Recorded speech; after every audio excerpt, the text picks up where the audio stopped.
Hello everyone, आज की इस वीडियो में हम जानेंगे कि हम पाइथन के अंदर किस तरह से जो है वो की वैल्यू पेयर डिक्शनरी और एरेस का इस्तेमाल करते हुए एक ऑर्डर मेन्यू रेस्टोरेंट का जो है वो बना सकते हैं। तो वीडियो स्टार्ट करने से पहले मेरी आपसे रिक्वेस्ट है कि आप वीडियो को लाइक करके चैनल को सब्सक्राइब करके बेल आइकन दबा दें ताकि आप आने वाली कोई भी वीडियो मिस ना करें। तो बगैर टाइम वेस्ट किए चलते हैं वीडियो की तरफ। सबसे पहले हम यहाँ पर एक डिक्शनरी बना लेते हैं मेन्यू के नाम से, और उसके अंदर हम सारे जो हमारे फूड आइटम जो हम उन्हें ऑफ़र कर रहे हैं वो सारे उसमें लिख लेते हैं। तो यहाँ पे मैंने लिख दिया पिज़्ज़ा, बर्गर, शॉर्मा वगैरह। तो यहाँ पे जो भी फूड का नेम है वो बेसिकली की है, और जो भी उसकी प्राइस है वो उसकी वैल्यू में आ जाएगा। तो आगे अब हम इसको प्रिंट करा लेते हैं। डाटा तो हमने लिख लिया है। प्रिंट कराने का सबसे पहले हमारा जो तरीका होता है फैच कराने के लिए, उसमें हम यहाँ पर एक मेन्यू का चलो बना लेते हैं। यहाँ पे टेक्स्ट लिख लेते हैं मेन्यू का। तो अभी सिंपल यहाँ पे मेन्यू लिखेगा। अब हम चाहते हैं कि ये सारा मेन्यू जो है वो हमें डिस्प्ले कराए, तो उसके लिए हम फॉर लूप का इस्तेमाल करेंगे। तो यहाँ पर की वैल्यू जो है वो सारी आइटम को फैच कर रही है। उसके बाद हम प्रिंट करेंगे इसमें सबसे पहले कीज़ और फिर वैल्यू, यानी कि एज इट इज़ इसी तरह जो है वो प्रिंट होके नीचे आ जाएगा। तो अब हम देखते हैं कि आ रहा है कि नहीं। तो ये देखें यहाँ पर ये सारा जो है मेन्यू और नीचे सारा जो भी हमने ये डिक्शनरी बनाई थी एज इट इज़ यहाँ पर प्रिंट हो रही है। अब इसको हम ज़रा फॉर्मेट सही कर लेते हैं। यहाँ पर हम बिल्ट इन ऑपरेटर्स का यूज़ कर लेते हैं। तो 12 स्पेसेस हम इसको दे देते हैं की को, और यहाँ पर हम पीछे लिख देते हैं इसके RS यानी कि रुपीज़, और आगे इसके ये स्लैश डाल देते हैं। अब अगर हम इसको रन करेंगे तो ये देखें यहाँ पर ये फॉर्मेटिंग हो गई है। 12 स्पेसेस के अंदर जो है वो फूड का नेम लिखा आ रहा है, और उसके बाद यहाँ पर रुपीज़ आ रहा है लिखा हुआ। इधर स्पेस दे देते हैं। तो यहाँ पर ये मेन्यू जो है हमारा अच्छे से फॉर्मेट हो चुका है। अब मेन्यू तो वो यूज़र को डिस्प्ले हो गया है, वो ऑर्डर कैसे करेगा। तो नेक्स्ट स्टेप पे आ जाते हैं। ऑर्डर के लिए वो सबसे पहले यहाँ पर हम उससे इनपुट लेंगे, फूड का एक वेरिएबल बना लेते हैं ताकि जो भी फूड एंटर करे वो आ जाए। तो यहाँ पर अब हम इनपुट लेते हैं, enter your food you want to order. तो ये हमें जो है वो कस्टमर को वो डिस्प्ले कर देगा, और जो भी कस्टमर वैल्यू डालेगा वो फूड में आ जाएगी। अब कस्टमर जो है वो फूड में वो वैल्यू भी डाल सकता है जो हमारे मेन्यू में है ही नहीं। तो उसके लिए हम इसको फ़िल्टर करेंगे इफ़ स्टेटमेंट के through. If food in menu यूँ भी कर सकते हैं, लेकिन हम यहाँ पर डिक्शनरी का इस्तेमाल करेंगे। तो if menu dot get food is not none. अब देखिए मेन्यू जो है डॉट गेट, अभी हमने पिछले लेक्चर में पढ़ा था कि मेन्यू डॉट गेट कि अगर हम की लिखें तो वो उसकी वैल्यू रिटर्न कर देता है, और अगर वो फूड जो है वो मेन्यू में पाया ही नहीं जाता, यानी कि वो है ही नहीं, वो एग्जिस्ट नहीं करता, तो वो हमें क्या रिटर्न कर देगा, नन। तो अगर नन नहीं रिटर्न करता तो इसका क्या मतलब है कि ये वाली फूड जो यूज़र ने एंटर किया वो हमारे मेन्यू में है। तो अगर ये एग्जिस्ट करती है तो प्रोग्राम को वो आगे चला देगा। तो हम यहाँ पर एक जो है वो कार्ट बना लेते हैं। अब कार्ट जो है वो बेसिकली क्या है, एक एरे है। तो इस एरे को हम सबसे पहले डिफ़ाइन कर लेते हैं। कार्ट इज़ इक्वल टू एक एम्प्टी एरे बन गई हमारे पास, और यहाँ पर हम अपेंड मेथड का इस्तेमाल करेंगे जैसे कि हमने पिछले लेक्चर में पढ़ा था। तो ये देखें जो भी फूड यूज़र ने एंटर किया वो फूड यहाँ फ़िल्टर हुआ कि वो फूड जो है वो हमारे मेन्यू में एग्जिस्ट करता है। अगर वो एग्जिस्ट करता है तो वो फूड जो है वो अपेंड करके वो कार्ट में डाल देगा, और अगर नहीं करता एग्जिस्ट तो वो नहीं डालेगा। इसी तरह अब ये जो है वो एक ही मरतबा जो है वो यूज़र से पूछेगा। हम चाहते हैं कि यूज़र जो है वो बार बार मुख्तलिफ एक से ज़्यादा जो है मल्टीपल जो है वो प्रोडक्ट्स जो है वो ऑर्डर कर सके। तो उसके लिए हम यहाँ पर लूप लगा देंगे। तो वाइल, ये वाइल का कैपिटल नहीं आएगा, वाइल ट्रू। अब ये लूप जो है वो चलता ही रहेगा। इसको अब हम आगे टैप करेंगे तो ये लूप के अंदर आ जाएगा, अदरवाइज़ ये लूप के बाहर हो जाएगा। तो अब हम चाहते हैं अब ये लूप जो है वो इन्फिनिट चलता रहेगा, और बाकी सब सिस्टम जो है वो फ़िल्टरिंग का और सारा कुछ वो उसी तरह जैसे अभी हमने किया है। तो अब अगर हम चाहते हैं कि यूज़र जो है वो इस लूप से बाहर भी आ सके, ज़ाहिर है वो जो लिमिटेड प्रोडक्ट ऑर्डर करेगा, इन्फिनिट तो करेगा नहीं। तो यहाँ पर हम लिख देंगे एज इफ़ आगे फूड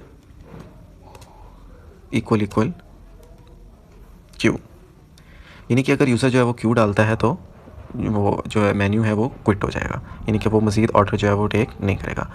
तो अब हमने क्या करना है, यहाँ पर वो जो है एक प्रॉब्लम यहाँ पे ये आएगी कि यहाँ पर देखें कैपिटलाइज में लिखे हुए हैं, तो लोअर अपर केस जो है वो मसला कर सकता है। तो उसके लिए हम क्या करेंगे, सॉरी यहाँ पर हमने ब्रेक भी लिखना है। तो अब ये लूप से बाहर आ जाएगा।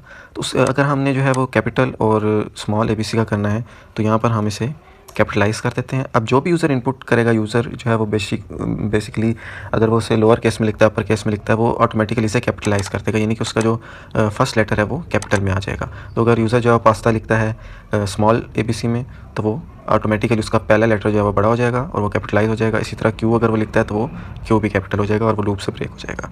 तो यहाँ पे अब हम देखते हैं कि जो हम एक्सपेक्ट कर रहे हैं वो आउटपुट आती है कि नहीं। तो अब यहाँ पे लिख देते हैं enter you food you want, तो हम यहाँ पर लिख देते हैं पिज़्ज़ा बर्गर। तो देखिए यहाँ पर हम क्यू लिखेंगे तो ये लूप को उसने ब्रेक कर दिया। अब हम यहाँ पर डिस्प्ले भी करा देते हैं कि कार्ट में जो है वो अपेंड हो भी रहा है कि नहीं हो रहा। तो जब ये लूप से बाहर आएगा, वाइल ट्रू ख़त्म हो जाएगा, तो यहाँ पर हम लिख देते हैं प्रिंट कार्ट। अब इसको रन करके देखते हैं। यहाँ पर लिखते हैं पिज़्ज़ा, विंग्स और पेप्सी। अब इसको एंटर करते हैं क्यों। तो ये देखें यहाँ पर पिज़्ज़ा और विंग्स उसने अपेंड कर दिया। पेप्सी इसलिए नहीं क्योंकि वो हमारे मेन्यू में है ही नहीं, तो उसने उसको इग्नोर कर दिया। और अब जो है यहाँ पर हम चाहते हैं कि यूज़र को, जो तीसरा स्टेप है हमारे पास, हम चाह रहे हैं कि यूज़र को जो है वो टोटल जो उसका बिल और ऑर्डर है वो भी डिस्प्ले हो जाए। तो उसके लिए हम क्या करेंगे, यहाँ पर एक बना लेते हैं ऑर्डर का,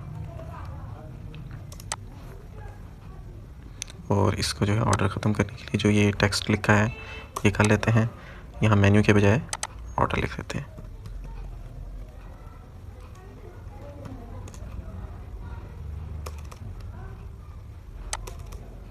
ओके, तो अब यहाँ पर सिंपली ये जो है टेक्स्ट जो है वो लिखा हुआ आ जाएगा, लेकिन ऑर्डर जो है उसको अगर हम चाहते हैं सारा डिस्प्ले कराने के लिए, तो उसके लिए हम सिंपली जो है वो इसी तरह कार्ट को फैच करेंगे।